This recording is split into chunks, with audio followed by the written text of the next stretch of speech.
மணிப்பூர்ல குடியரசுத் தலைவர் ஆட்சியை அறிவிச்சிருக்காங்களே, மிகவும் காலதாமதமான முடிவு இது. அந்த மாநில முதலமைச்சர் பிரேம் சிங் அவரா ரிசைன் பண்ணல, வேறு வழி இல்லாம பதவி விலகி இருக்கிறார். 2 ஆண்டு காலமா மணிப்பூர் பத்தி எரிஞ்சுது. 220 பேருக்கு மேல மக்கள் பலியாகியிருக்காங்க.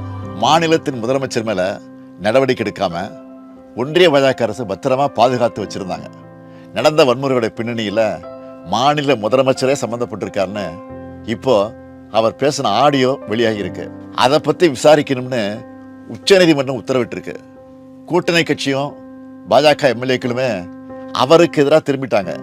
இந்த நிலையில தான் வேறு வழி இல்லாம அவரை ராஜினாமா செய்ய வச்சு குடியரசுத் தலைவர் ஆட்சியை அமல்படுத்தியிருக்காங்க.